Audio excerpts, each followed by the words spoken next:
the gospel today, the woman at the well. It's a long one, but it's a beautiful one.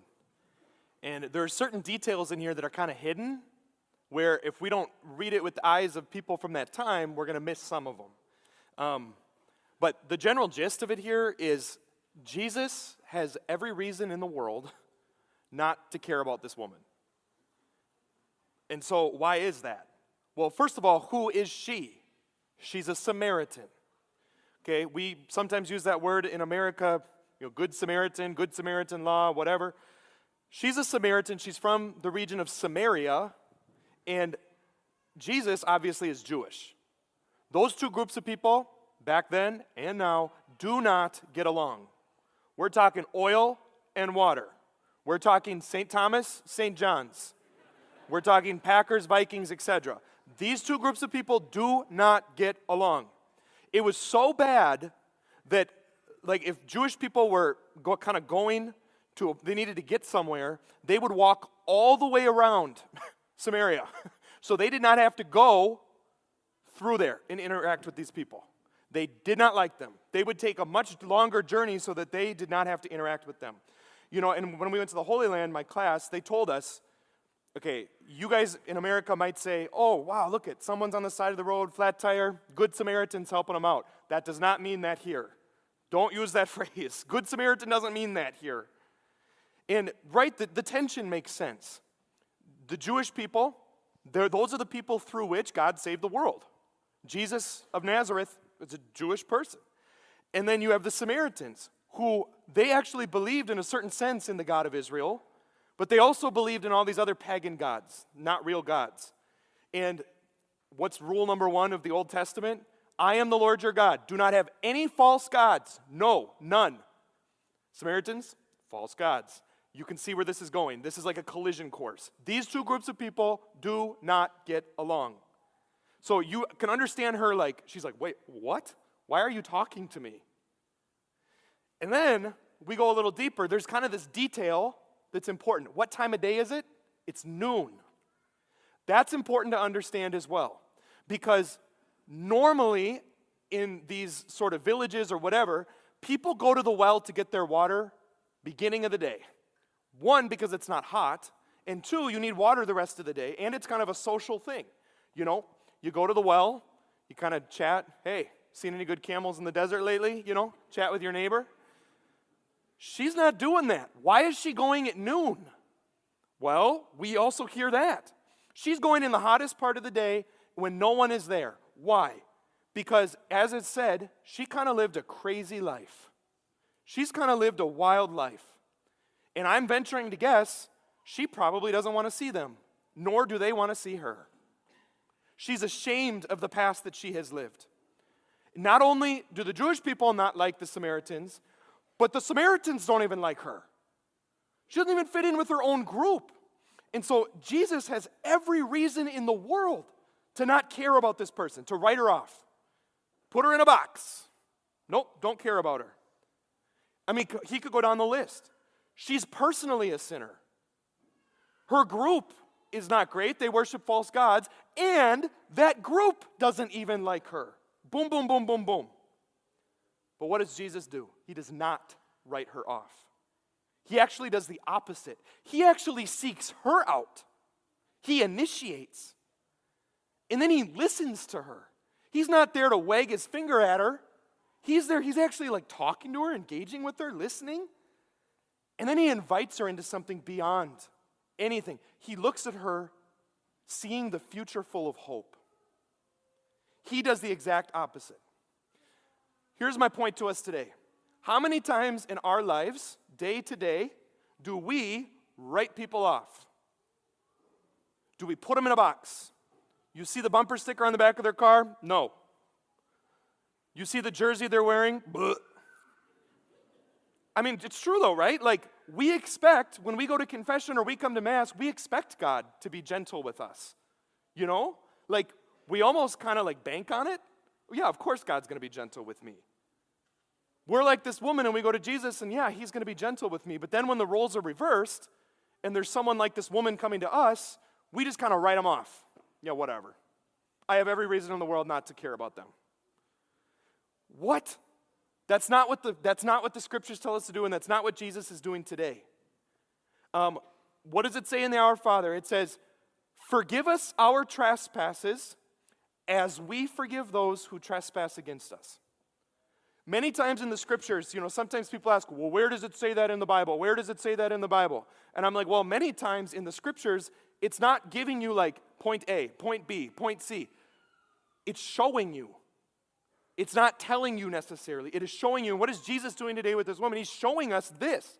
Forgive us our trespasses as we forgive those who trespass against us. That word as we forgive those who trespass against us, we set the standard for forgiveness. I mean, think about this. How gentle do you want God to be with you? Think in your head. All right, you probably said what I just said. Very gentle, because I'm not perfect. Well, the amount of gentleness that we are going to receive from God is the amount that you are gentle with the person sitting next to you. We set the standard. We set the standard. I remember in seminary, we were homiletics class. That's exactly what it sounds like. A class where you learn how to give homilies. Deacon was in my class, so Lord help us. But, no, he gives good homilies. That's not what I meant. But, we're in this class, and we're giving homilies, like fake homilies, to our classmates. And what was so interesting is sometimes they would have us do like written feedback for the other brothers that are giving. And I went somewhere in the middle of the pack. So there was a group that went before me, and then there was a group that hadn't gone yet. And what was so interesting is on the written feedback, the guys that had already given it, that already had to go through that, were super, super gentle. They were like, good job, you could probably do this a little better, but this was great. Keep trying, keep working at it. It's hard. And then you had the guys that hadn't gone yet, and it was like brutal. It was like, can you try making sense for once, I just thought that was so interesting. I'm like, once you actually have that standard applied to you, all of a sudden it changes the way that you're treating these other people. I was telling the servers in the sacristy before Mass, I'm like, have you ever had a spiritual face plant?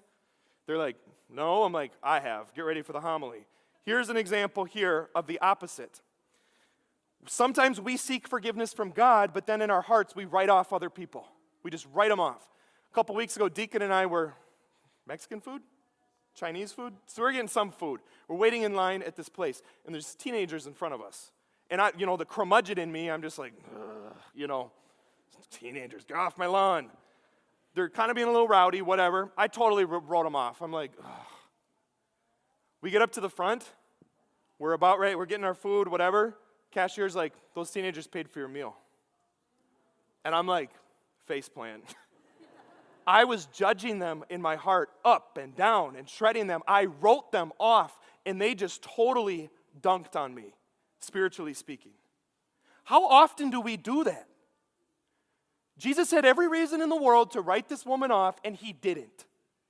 As Christians, as followers of the Christ, Jesus is showing us we set the standard of forgiveness for ourselves. If we want God to be gentle with us, which we do, we must be gentle and forgiving to other people. That's the key. I'll finish with this story. On the men's retreat a couple weeks ago, Monsignor Rolfs, one of my priest here, was telling this story.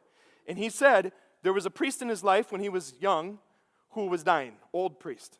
And so he went to his bedside, he was talking to him, and he said, so-and-so, Father so-and-so, are you ready to go? Are you ready to pass? Are you ready to meet God? And this old priest's like, yeah, I think so. He's like, you think so? Is there something bothering you? And he's like, yeah, there's still one thing that's bothering me. And he's like, well, what is it? He's like, well, when I was in grade school, this old nun told me this, and it's always bothered me. She said, you ready for this? You won't be ready to go to heaven until you are genuinely happy to see everyone who is there. Let me say that again. You won't be ready to go to heaven until you are genuinely happy to see everyone who is there. And so Monsignor Rolfs in his head, he's like, uh-oh. Not good. I mean, think about it, right? Like, we get up there, we probably, at least for me, I have a lengthy stay in purgatory, and then all of a sudden my guardian angel's showing me around, the orientation tour for heaven. Look over there, that's where the Lord lives. Oh my gosh, really? And your grandpa, you haven't talked to him in years. He's over there. Oh, I got to catch up with him. And Mother Teresa, she's going to be your neighbor. What? No way. This is awesome up here. Yeah, it is. It's very good up here. And then all of a sudden you're looking around and you're like, wait, who's that? Well, those are the teenagers from, the Mexican restaurant.